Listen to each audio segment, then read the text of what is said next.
નમસ્કાર વિદ્યાર્થી મિત્રો, હું પંકજ રાવત સર સ્વાગત કરું છું આપ સર્વેનું આપણા સૌની ચેનલ પર. દોસ્તો, છેવટે એ દિવસ આવી ગયો છે કે જ્યારથી આપણે શરૂ કરવા જઈ રહ્યા છીએ વર્ષ 2026 ની બોર્ડ પરીક્ષા માટે ધોરણ 12 ના વિદ્યાર્થીઓનું વર્ષ 2026 નું નવનીત પ્રકાશન દ્વારા પ્રકાશિત ગાલા અસાઇનમેન્ટનું સોલ્યુશન. અહીં છેલ્લા ઘણા વર્ષોથી આપણે આ ગાલા અસાઇનમેન્ટનું સોલ્યુશન યુટ્યુબ ઉપર કરાવતા આવ્યા છીએ અને આ વખતે પણ સૌ પ્રથમ વખત સમગ્ર યુટ્યુબમાં આપણે ગાલા અસાઇનમેન્ટનું સોલ્યુશન શરૂ કરવા જઈ રહ્યા છીએ. તો બિલકુલ પણ વાર ન કરતા શરૂ કરીએ છીએ આપણો આજનો આ વિડીયો ફટાફટથી.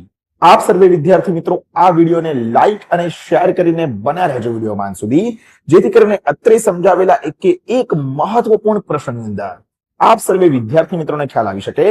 આ સિવાય જો આપ શ્રી છો આપણી ચેનલ ઉપર નવા અને હજુ સુધી ચેનલ ઉપર નથી જોડાયા તો દોસ્તો નીચે આવેલા લાલ કલરના સબસ્ક્રાઇબ બટનને દબાવીને ચેનલ ઉપર જોડી દેજો તથા બાજુમાં આવેલા બેલ આઇકનને કરી દેજો ઓલ પર સેટ, જેથી કરીને ભવિષ્યમાં આવનારા ગાલા અસાઇનમેન્ટ સોલ્યુશનના આવા જ મહત્વપૂર્ણ વિડીયોઝ તો આપને જોવા મળતા રહે, પરંતુ સાથે ને સાથે જ વર્ષ 2026 ની બોર્ડ પરીક્ષા સુધી આવનારા જેટલા પણ ધોરણ 12 કોમર્સ રિલેટેડ આ વિડીયોઝ છે તે સૌથી પહેલા આપ સુધી પહોંચતા રહે તે માટે ચેનલને સબસ્ક્રાઇબ અહીંયા અચૂકથી કરજો. દોસ્તો, અહીં ગાલા અસાઇનમેન્ટના પ્રશ્નપત્ર નંબર 1 થી 6 તમામે તમામ વિષયની અંદર આપણે સોલ્વ કરવાના છીએ. અહીં આ પ્રશ્નપત્રો સોલ્વ કરવાનો મુખ્ય હેતુ એ છે કે બોર્ડ પરીક્ષામાં સારામાં સારા ગુણ આપણે મેળવી શકીએ અને તમારી શાળામાં જો પ્રશ્નપત્રો લખવા પણ આપ્યા હોય તો તે પણ તમે અહીંયા સરળતાથી લખી શકો.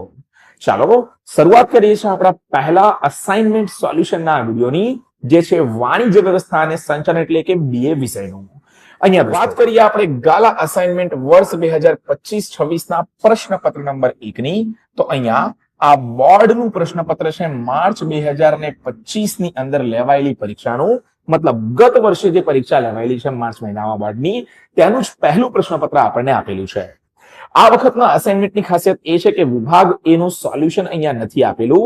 આજનો આ પહેલો વિડીયો A અને B વિભાગના સોલ્યુશન માટે રહેશે BA વિષયની અંદર. દોસ્તો, સૂચનાઓની વાત કરીએ તો કુલ 5 A થી લઈને E સુધીના વિભાગો છે.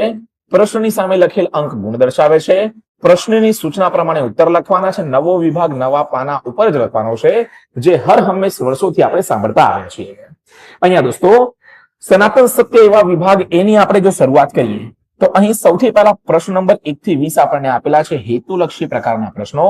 4 વિકલ્પોમાંથી સાચો વિકલ્પ પસંદ કરીને ઉત્તર લખવાના પ્રશ્નો છે. પ્રત્યેક માટે 1 ગુણ મળે છે. 20 વિકલ્પો અને 20 ગુણ દોસ્તો આના માટે મળે છે. અહીં મારી રીતે મોડિફાઈ કરીને બનાવેલી આ PDF છે, એટલે એની અંદર દરેકે દરેક પ્રશ્ન હું તમામ અસાઇનમેન્ટ સોલ્યુશનમાં તમને એ સાથે દર્શાવતો રહીશ કે છેલ્લે કઈ બોર્ડ પરીક્ષામાં આ પ્રશ્નો પૂછાયેલા હતા. અસાઇનમેન્ટની અંદર આવું કંઈ પણ આપેલું નથી, પરંતુ તમારી જાણકારી માટે ખાસ મેં આ પ્રકારની PDF તૈયાર કરી છે કે જેની અંદર દરેકે દરેક વર્ષની અંદર પૂછાયેલા જે પણ મહત્વપૂર્ણ MCQ છે તે તમને જાણ કરતો રહું અને આ MCQ તમારે ખાસ દોસ્તો જે છે તે અહીં તૈયાર કરવાના છે. સૌથી પહેલો દોસ્તો અહીંયા MCQ સૌથી પહેલો વિકલ્પ આપણી સમક્ષ પ્રસ્તુત થાય છે કે ભાઈ જ્ઞાનને અમલમાં મૂકવાની સરળ પદ્ધતિ એટલે શું? હંમેશા યાદ રાખીશું ભાઈ, જ્ઞાનને અમલમાં મૂકવાની સરળ પદ્ધતિ તો અહીંયા આવશે વિકલ્પ નંબર C, કળા. દોસ્તો, માર્ચ 2023 ની બોર્ડ પરીક્ષા અને માર્ચ 2025 ની બોર્ડ પરીક્ષામાં રિપીટ થયેલો પ્રશ્ન છે. તો ખાસ દોસ્તો અહીંયા આપણે આને સ્ટાર માર્ક કરીશું, કારણ કે આ પ્રશ્ન આપણા માટે તૈયાર કરવો જરૂરી છે. જે પણ આપણા શિક્ષકો છે તે હંમેશા એ વસ્તુ આપણને કહેતા હોય છે કે ભાઈ જૂના પ્રશ્ન પેપર તૈયાર કરો. તો આવા પ્રકારના જે જૂના પ્રશ્નપત્રની અંદર પૂછાઈ ગયેલા વિકલ્પો કે પ્રશ્નો હોય તેની ખાસ દોસ્તો આપણે તૈયારી કરવાની છે. બીજું છે કે ભાઈ નવ પ્રશિષ્ટ વિચારધારાના પ્રણેતા કોણ હતા? જ્યારે પણ નવ પ્રશિષ્ટ વિચારધારાની વાત આવશે ત્યારે હંમેશા આપણે યાદ રાખવાનું છે કે ભાઈ એલ્ટન મેયો જે છે તે નવ પ્રશિષ્ટ વિચારધારાના પ્રણેતા હતા. જો દોસ્તો, માર્ચ 2023, 25 અને જૂન 2024 માં પૂછાયેલો આ વિકલ્પ છે, એટલે તમે વિચારો કેટલું મહત્વ જે છે તે આ વિકલ્પ અહીંયા આપણો ધરાવે છે. ત્યારબાદ વાત કરીએ ત્રીજા નંબરના વિકલ્પની કે ભાઈ આયોજનની વિધિનો પ્રથમ તબક્કો જણાવો. માર્ચ 2025 માં છેલ્લે પૂછાયું હતું. તો આયોજનની વિધિનો સૌથી પહેલો તબક્કો આવે છે હેતુનું નિર્ધારણ કરવું. તો વિકલ્પ નંબર A, હેતુ નિર્ધારણ આયોજનની વિધિનો પ્રથમ તબક્કો છે. ચોથું છે કયા વ્યવસ્થા તંત્રને લશ્કરી વ્યવસ્થા તંત્ર કહે છે? બરોબર, જુલાઈ 22 અને માર્ચ 25 માં છેલ્લે પૂછાયું છે. કેવા પ્રકારનું વ્યવસ્થા તંત્ર લશ્કરી વ્યવસ્થા તંત્ર છે? તો ભાઈ રૈખિક વ્યવસ્થા તંત્રને લશ્કરી વ્યવસ્થા તંત્ર નામે પણ ઓળખવામાં આવે છે. એમાં બિલકુલ પણ આપણે ભૂલ કરવાની નથી. ચાલો દોસ્તો, આગળ વાત કરીએ વિકલ્પ નંબર 5 ની કે ભાઈ નીચેનામાંથી શું અપનાવવાથી ભાવિ સંચાલકો તૈયાર કરી શકાય છે? માર્ચ 25 માં પૂછાયું હતું. તો ભાઈ વિકેન્દ્રીકરણને અપનાવવાથી ભાવિ સંચાલકો, ભાવિ એટલે કેવા? તો કે ભવિષ્યના સંચાલકો આપણે તૈયાર કરી શકાય છે. ત્યારબાદ છે દોસ્તો અહીંયા છઠ્ઠા નંબરનું કે ઉમેદવારની અરજી મેળવવા સુધી કાર્યને શું કહે છે? તો ઉમેદવારની અરજી મળવા સુધીના કાર્યને ભરતીનું કાર્ય તરીકે ઓળખવામાં આવે છે. માર્ચ 25 માં છેલ્લે આ પ્રશ્ન આપણને પૂછાયો હતો. દોસ્તો અહીં ફરીથી કહું છું કે જે પણ અહીં પ્રશ્નો આપણને આપેલા છે કે જે ગત વર્ષની બોર્ડ પરીક્ષામાં પૂછાયેલા છે તે આપણા માટે ખૂબ મહત્વ ધરાવતા એવા આપણા પ્રશ્નો છે. ચાલો દોસ્તો, આગળ વાત કરીએ આપણે 7મા નંબરના પ્રશ્નની. 7મા નંબરનો પ્રશ્ન છે દોસ્તો અહીંયા કે ભાઈ ઉચ્ચ સંચાલકો અને વિભાગીય અધિકારીઓને સોંપવામાં આવતા સૈદ્ધાંતિક અને પ્રાયોગિક જ્ઞાનને શું કહે છે? તો અહીંયા તેને વિકાસ તરીકે ઓળખવામાં આવે છે. મોદી સાહેબ વાળો નહીં, પરંતુ અહીં સૈદ્ધાંતિક અને પ્રાયોગિક જ્ઞાનની વાત કરેલી છે, તો તે વિકાસ. 8મું, દોરવણીના કયા તત્વોમાં દેખરેખ, નિયમન અને વિશ્લેષણનો સમાવેશ થાય છે? માર્ચ 25 માં છેલ્લે પૂછાયેલું. તો યાદ રાખીશું નિરીક્ષણની અંદર જે છે તે દેખરેખ, નિયમન અને વિશ્લેષણનો સમાવેશ થાય છે. 9મું છે નેતૃત્વના અમલ માટે શાનું અસ્તિત્વ હોવું જરૂરી છે? ખૂબ જ મહત્વપૂર્ણ, કારણ કે જુઓ છેલ્લા 3 વખતથી પૂછાયેલો પ્રશ્ન છે. જુલાઈ 22, માર્ચ 25 અને જૂન 25 માં પૂછાયો હતો. તો યાદ રાખીશું નેતૃત્વના અમલ માટે તાબેદારોનું અસ્તિત્વ હોવું ખૂબ જરૂરી છે. ત્યારબાદ દોસ્તો વાત કરીએ 10મા નંબરના વિકલ્પની કે ભાઈ પ્રયત્નો, પરિણામ તથા સાધનો અને ઉદ્દેશ્યો વચ્ચે સંતુલન સાધવાનું કાર્ય એટલે શું? માર્ચ 23 અને માર્ચ 25 માં પૂછાયેલો અહીંયા આ પ્રશ્ન છે. તો લખીશું દોસ્તો આના માટે કે ભાઈ પ્રયત્નો, પરિણામ તથા સાધનો અને ઉદ્દેશ્ય વચ્ચે સંતુલન સાધવાનું કાર્ય એટલે અંકુશ. ત્યારબાદ 11મો પ્રશ્ન સંપત્તિના મહત્તમીકરણનો અભિગમ કયા ખ્યાલ ઉપર આધારિત છે? તો રોકડ પ્રવાહ ઉપર. યાદ રાખીશું ખાસ. માર્ચ 25 અને જૂન 24 ની અંદર પૂછાઈ ગયેલો દોસ્તો અહીંયા આ પ્રશ્ન છે. ત્યારબાદ દોસ્તો આપણે વાત કરીએ વિકલ્પ નંબર 12 ની કે ભાઈ રોકાણ અંગેના નિર્ણયો એટલે? તો કે રોકાણ અંગેના નિર્ણયો એટલે કે મૂડી બજેટિંગ. માર્ચ 25 માં પૂછાયેલો અહીંયા દોસ્તો આ પ્રશ્ન છે. ત્યારબાદ 13મું સંગઠિત નાણાં બજારનું નિયંત્રણ કોના દ્વારા થાય છે? તો આરબીઆઈ એટલે કે રિઝર્વ બેંક ઓફ ઇન્ડિયા દ્વારા સંગઠિત નાણાં બજારનું નિયંત્રણ થાય છે. સમજી શકો છો, જુલાઈ 23 અને માર્ચ 25 માં દોસ્તો પૂછાઈ ગયેલો પ્રશ્ન છે. 14મું છે નવી બહાર પાડવામાં આવતી જામીનગીરીઓના વેચાણનું બજાર, તો કે ભાઈ પ્રાથમિક બજાર. ત્યારબાદ દોસ્તો વાત કરીએ કે ભાઈ 15મું બ્રાન્ડિંગનો મુખ્ય ઉદ્દેશ્ય કયો છે? માર્ચ 25 માં છેલ્લે પૂછાયેલો આ પ્રશ્ન છે. તો કે ભાઈ બ્રાન્ડિંગનો મુખ્ય ઉદ્દેશ છે હરીફોની પેદાશથી પોતાની પેદાશને અલગ બનાવવો. સ્વાભાવિક વસ્તુ છે કે મારી જે પેદાશ છે તે મારા હરીફો એટલે કે મારા જે કોમ્પિટિટર છે તે કોમ્પિટિટરથી મારી પેદાશ અલગ બનાવવું, એ જ અહીંયા મારા બ્રાન્ડિંગનો ઉદ્દેશ્ય હશે. બાકી મારી પ્રોડક્ટ, મારું ઉત્પાદન અને સામેવાળા પક્ષનું એટલે કે હરીફનું ઉત્પાદન અલગ છે તેવું કઈ રીતે આપણને ખબર પડશે? ચાલો દોસ્તો, ત્યારબાદ આપણે ચર્ચા કરીએ તો 16મા નંબરનો અહીંયા વિકલ્પ આવે છે કે ખાલી જગ્યાને પેદાશના વસ્ત્રો પણ કહી શકાય. છેલ્લે માર્ચ 25 માં પૂછાયેલો અહીંયા પ્રશ્ન છે. તો પેકિંગને પેદાશના વસ્ત્રો પણ કહી શકાય. સીધી વસ્તુ છે. આ હું પેન લઉં તો પેન જે ખોખામાંથી નીકળે, બરોબર, એ શું છે? પેકિંગ. તો પેકિંગ શું છે? તો ભાઈ પેદાશના વસ્ત્ર એટલે પેદાશના કપડા છે. માર્ચ 25 માં પૂછાયેલો અહીંયા પ્રશ્ન છે. 17 વાલીપણાનો સિદ્ધાંત કોણે આપ્યો? ભાઈ હર હંમેશ સનાતન સત્ય કે ભાઈ મહાત્મા ગાંધી જે હતા તેમણે વાલીપણાનો સિદ્ધાંત આપ્યો. પૂછાયું કેટલી વખત? જુઓ, માર્ચ 22 માં આવ્યું, ત્યારબાદ માર્ચ 25 માં આવ્યું, જુલાઈ 2022 માં આવ્યું, જૂન 2025 માં, એટલે કે જે રિપીટરની પરીક્ષા લેવાય જૂનમાં એમાં પણ આ પ્રશ્ન આવ્યો. એટલે કેટલો બધો મહત્વતા ધરાવતો અહીંયા 17મા નંબરનો વિકલ્પ છે, વિચારી જુઓ. ત્યારબાદ દોસ્તો 18મું નીચેનામાંથી કયો હક ગ્રાહક સુરક્ષાના કાયદા 1986 મુજબ હક નથી? માર્ચ 25 માં પૂછાયું કે ભાઈ પ્રાથમિક જરૂરિયાતોનો જે હક છે તે ગ્રાહક સુરક્ષાના કાયદા 1886 મુજબ નથી. 19 કયા પ્રકારના આયોગમાં સભ્યોની નિમણૂક કેન્દ્ર સરકાર કરે છે? આંખો બંધ કરીને કરવું હોય તો આ થઈ ગયા 4 વિકલ્પમાંથી કે ભાઈ રાષ્ટ્રીય સ્તરના. બરાબર, કેન્દ્ર સરકારની વાત આવે એટલે રાષ્ટ્રની વાત આવે. રાજ્ય સરકારની વાત આવે તો રાજ્ય સ્તરના આવે, જિલ્લા સ્તરની વાત આવે તો જિલ્લા સ્તર આવી જાય અને આંતરરાષ્ટ્રીય સ્તર માટે ઇન્ટરનેશનલ આવી જાય. કેટલું મહત્વ ધરાવે છે સમજો. માર્ચ 22, માર્ચ 24, માર્ચ 25 માં પૂછાયેલો પ્રશ્ન, જુલાઈ 22 અને 23 માં પણ પૂછાયેલો પ્રશ્ન, એટલે આટલો બધો સરસ મજાનો જે છે તે મહત્વ ધરાવતો આપણો આ પ્રશ્ન. છેલ્લા વિકલ્પની વાત કરીએ, આવશ્યક ચીજ વસ્તુનો ધારો કયા વર્ષમાં અસ્તિત્વમાં આવ્યો? માર્ચ 2025 માં આવશ્યક ચીજ વસ્તુઓનો ધારો જે છે, બરોબર, કયા વર્ષમાં અસ્તિત્વમાં આવે? તો 55 ની અંદર માર્ચ 25 માં પૂછાયેલો અહીંયા આ પ્રશ્ન આપણો. તો કેટલું મહત્વતા ધરાવતું અહીંયા આપણું આ વિભાગ એ, અને રોકડ માર્ક આપણે જે છે તે આ વિભાગ એની અંદર દોસ્તો ધારીએ તો અહીં મેળવી શકીએ છીએ.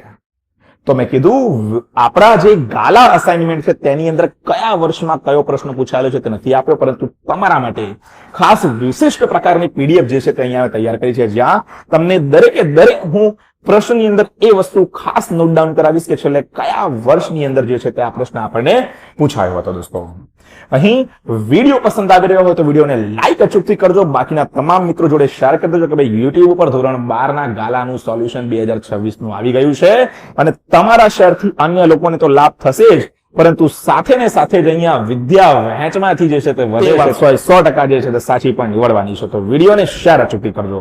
બાકી મેં કીધું ચેનલ ઉપર નથી જોડાયા તો નીચે આવેલા લાલ કલરના સબસ્ક્રાઇબ બટનને દબાવો, ચેનલ ઉપર જોડાઓ, બાજુમાં આવેલા બેલ આઇકનને કરો ઓલ પર સેટ, જેથી કરીને ભવિષ્યમાં આવનારા આવા જ મહત્વપૂર્ણ વિડીયો સૌથી પહેલા આપને મળતા રહે. ચાલો દોસ્તો વાત કરીએ આપણે આપણા વિભાગ બી ની. વિભાગ બી એટલે કેવો વિભાગ? તો કે ભાઈ એક વાક્યમાં ઉત્તર લખો એ વાળો વિભાગ, અને પ્રત્યેક માટે આપણને 1 ગુણ મળે છે. પ્રશ્ન નંબરની સંખ્યાની વાત કરીએ તો ભાઈ 21 થી 30 નંબરના પ્રશ્નો જે છે તે વિભાગ બી માં આપણને પૂછાય છે. 21 પૂછે ભાઈ સંચાલન એટલે શું? માર્ચ 25 માં છેલ્લે પૂછાયું હતું કે ભાઈ સંચાલન એટલે ઓછામાં ઓછા સમયે અને ખર્ચે ઉપલબ્ધ સાધન સગવડોનો શ્રેષ્ઠ ઉપયોગ કરીને એકમના નિર્ધારિત ધ્યેય અને સિદ્ધ કરવાનું કાર્ય. તો એને આપણે શું કહીશું? તો કે ભાઈ કહીશું સંચાલન. ત્યારબાદ દોસ્તો વાત કરીએ 22મા નંબરના પ્રશ્નની કે ભાઈ નીતિ એટલે શું? માર્ચ 25 માં પૂછાયેલો પ્રશ્ન. ભાઈ નીતિ એટલે શું? જવાબ શું લખીશું?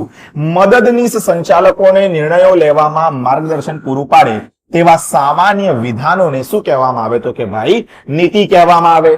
ત્યારબાદ સત્તા સોંપણી કોને કહેવાય? માર્ચ 2023, માર્ચ 2025 બંનેમાં પૂછાયેલો પ્રશ્ન.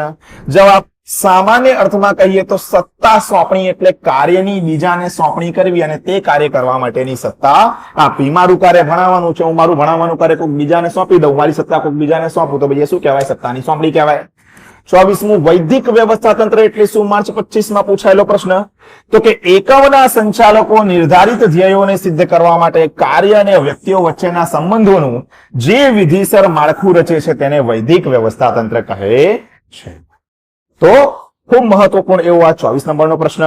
ત્યારબાદ 25 પ્રતીક્ષા યાદી વેઇટિંગ લિસ્ટ સમજાવો. માર્ચ 25 જૂન 25 માં પૂછાયેલો પ્રશ્ન કે જ્યારે એકમમાં ખાલી પડેલી જગ્યાના પ્રમાણમાં વધારે ઉમેદવારોની અરજી મળી હોય ત્યારે જરૂરી કર્મચારીઓની પસંદગી કરી વધારાના ઉમેદવારોની યાદી તૈયાર કરવામાં આવે. આ યાદીને પ્રતીક્ષા યાદી એટલે કે વેઇટિંગ લિસ્ટ કહે છે. મતલબ શું? મતલબ એવું કે મારે કદાચ 5 શિક્ષકોની જરૂર છે અને 5 શિક્ષકોની સામે 10 લોકોની એપ્લિકેશન, 10 લોકોનું આવેદન આવે છે, તો 5 લોકોને હું લઈ લઉં અને બાકીના જે વધેલા 5 લોકોના આવેદનો, બાકીના 5 લોકોની એપ્લિકેશન જે મારી જોડે પડી છે એના માટે જે હું યાદી તૈયાર કરું, જે લિસ્ટ તૈયાર કરું, એ મારું વેઇટિંગ લિસ્ટ એટલે કે પ્રતીક્ષા યાદી કહેવાય. ત્યારબાદ 26 નંબરના પ્રશ્નની વાત કરીએ. અભિપ્રેરણ એટલે શું? તો કે ભાઈ કર્મચારીઓમાં વધુ કાર્ય કરવાની પ્રેરણા જગાવી તેમને મહત્તમ કાર્ય સંતોષની ઉપલબ્ધિ કરાવવી એટલે શું? અભિપ્રેરણ. દોસ્તો અહીં ખાસ જણાવી દઉં કે તમારે કોઈ પણ પ્રકારના પ્રશ્નો મને પૂછવા હોય, કોઈ પણ પ્રકારના સલાહ સૂચન આપવા હોય તો ઇન્સ્ટાગ્રામ ઉપર જાઓ, ત્યાં જઈને @પંકજ રાવત સર મારું પર્સનલ પેજ અથવા આપણા ક્લાસીસનું પેજ @dex academy અવશ્યથી સર્ચ કરજો.